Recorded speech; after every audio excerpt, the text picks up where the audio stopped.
Bonjour à tous, on se retrouve aujourd'hui pour une nouvelle vidéo. Donc cette vidéo fait la suite d'un post que j'ai fait sur des techniques et méthodes pour améliorer son apprentissage. Donc bien sûr vous retrouverez le lien comme d'habitude dans la description. Donc dans ce post il y a un point qui dit qu'un apprentissage sur le long terme est meilleur et bénéfique forcément qu'un apprentissage rapide et précipité. Donc comme je l'ai dit à la fin du post, il arrive parfois qu'on ait besoin de telle technique ou telle compétence pour un certain objectif, pour un projet ou peu importe, sur une courte période. Donc c'est justement de ça qu'on va parler dans cette vidéo. C'est parti!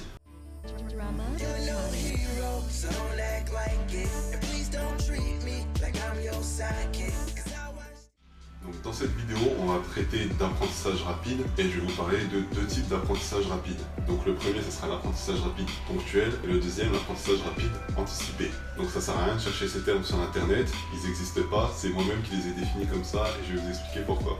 Donc avant de commencer, je tiens à préciser que dans les deux cas, lorsqu'on fait un apprentissage rapide, il y a un gros inconvénient qui est l'oubli des connaissances. C'est-à-dire qu'en faisant un apprentissage rapide, donc sur une courte période, il y a de grandes chances que vous oubliez une grande partie de ce que vous apprenez et donc ça ne remplace pas malheureusement un apprentissage classique sur une longue période. Donc passons au premier apprentissage rapide qui est celui qui est ponctuel. Donc qu'est-ce qu'un apprentissage rapide ponctuel? Généralement lorsqu'on a un besoin ponctuel. Donc c'est-à-dire qu'on a besoin d'une compétence rapidement mais qu'on ne va pas la réutiliser par la suite. On n'en aura pas besoin dans les jours à venir, dans les semaines à venir, voire dans les mois à venir.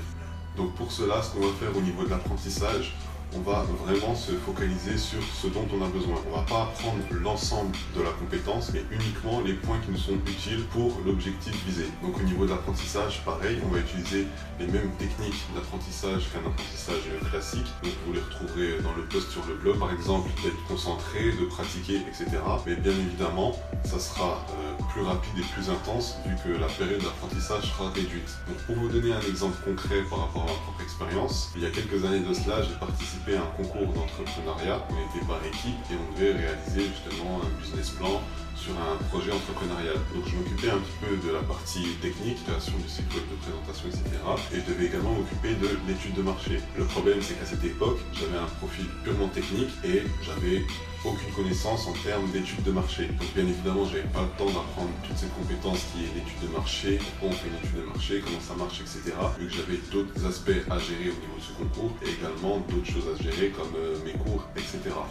Donc pour pallier à ça, j'ai fait un apprentissage rapide ponctuel, donc c'est-à-dire que je me suis focalisé sur les points qui étaient demandés au niveau du concours pour l'étude de marché. Donc j'ai pas appris les bases d'une étude de marché, j'ai pas appris comment on fait une étude de marché, mais je me suis concentré sur ce qui était demandé au niveau du concours pour une étude de marché. Donc forcément par la suite, j'avais pas de connaissances en étude de marché, j'étais pas capable de faire des choses. Mais pour mon objectif qui était le concours, j'ai pu réaliser ce qui était demandé. Comme je savais que j'allais pas avoir à réaliser d'études de marché dans les semaines, dans les mois à venir, c'était pas important que je retienne tout ce que j'avais appris, c'était juste pour l'objectif du concours et donc faire ce qui était demandé. Donc au niveau du deuxième type d'apprentissage rapide, qui est l'apprentissage rapide anticipé, c'est un peu la même chose que l'apprentissage rapide ponctuel, à la différence que le besoin sera répété. Par exemple, pour reprendre ce que je viens de dire, j'aurais pu avoir besoin de réaliser certains points d'une étude de marché sous 2 semaines, devoir faire la même chose un mois plus tard et encore la même chose 2 ou 3 mois plus tard. Donc le besoin ici est récurrent, on en a besoin plusieurs fois par la suite et donc c'est pour ça qu'on va faire un apprentissage rapide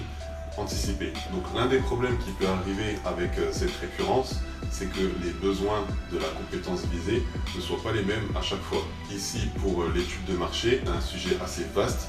Il y a diverses choses qu'on peut faire au sein d'une étude de marché et donc il est possible que lorsqu'on ait besoin de réaliser certains points d'une étude de marché, ce ne soit pas à chaque fois les mêmes. Il est fort possible que la première fois j'ai à réaliser les points A, B, C et la fois d'après les points D, U, V, peu importe. Le problème avec ça, c'est que si je fais un apprentissage rapide ponctuel, je vais apprendre certains points d'une étude de marché, la fois d'après je vais apprendre des points différents, la fois d'après des points encore différents, mais dans la globalité mon apprentissage sera entre guillemets bancal. J'aurai pas de notion de base, je saurai pas vraiment comment faire une étude de marché, je saurai juste comment réaliser quelques points d'une étude de marché qui m'ont été nécessaires. Donc c'est là qu'on vient à la différence entre un apprentissage rapide ponctuel et un apprentissage rapide anticipé, il y a 2 points à mettre en place qui fait la différence entre ces 2 types d'apprentissage rapide et qui définissent justement le terme d'anticipé.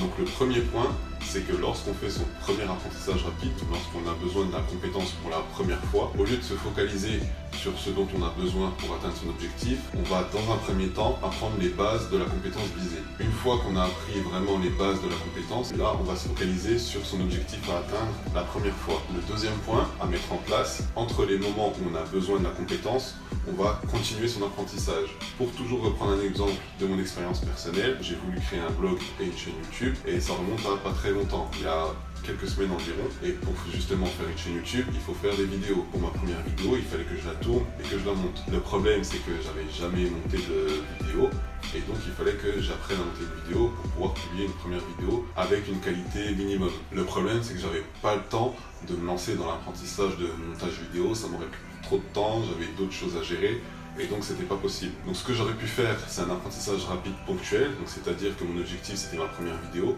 et uniquement me focaliser sur ce dont j'avais besoin pour ma première vidéo. Comment couper des scènes, comment rajouter un peu de son, comment améliorer un petit peu l'image. Uniquement me focaliser sur cet objectif qui était la première vidéo. Donc au lieu de faire ça, j'ai fait un apprentissage rapide anticipé, et donc j'ai commencé par apprendre les bases. C'est-à-dire que j'ai choisi un logiciel de montage, et j'ai appris les bases avec ce logiciel. J'ai appris comment étaient placés les éléments sur l'interface, à quoi servait tel type de bouton ou tel menu. Donc bien évidemment, j'ai appris des choses qui ne m'ont pas servi pour mes premières vidéos, mais ce sont des choses qui vont me servir par la suite. Une fois que j'ai appris les bases, je peux justement les utiliser pour les reproduire par la suite. Donc je me suis fixé une fréquence d'une vidéo par semaine, donc c'est-à-dire que entre chaque vidéo, j'essaye d'apprendre un petit peu à droite à gauche le montage de vidéos, nouvelles techniques que je pourrais utiliser, etc. Donc c'est de là que vient le terme anticipé, c'est que votre premier ou les premiers apprentissages rapides que vous allez effectuer vont anticiper un apprentissage classique sur le long terme. Donc pour moi, mon apprentissage rapide que j'ai fait en premier, donc au niveau du montage des vidéos, va me servir sur le long terme pour monter toutes mes vidéos. Au lieu de partir sur un apprentissage classique dès le départ, et donc d'apprendre les bases, d'apprendre les choses une à une, ce qui prend trop de temps, je me suis arrêté entre guillemets au niveau des bases. Je me suis focalisé sur ce dont j'avais besoin pour ma première vidéo, qui était peut-être des choses un peu plus avancées, et par la suite, je reprends un apprentissage plus classique à long terme. Donc c'est à peu près tout pour ces 2 types d'apprentissage rapide. N'hésitez pas, comme d'habitude, si vous avez des questions à me poser, soit en commentaire, soit sur le blog, peu importe. Si vous voulez en savoir plus sur les techniques d'apprentissage classique, donc c'est-à-dire entre guillemets à long terme, avoir plus d'infos là-dessus, le lien du post que j'ai fait est dans la description comme d'habitude. Donc c'est tout pour cette vidéo, j'espère qu'elle vous aura plu. On se retrouve la semaine prochaine pour une nouvelle vidéo, et d'ici là, portez-vous bien. Salut!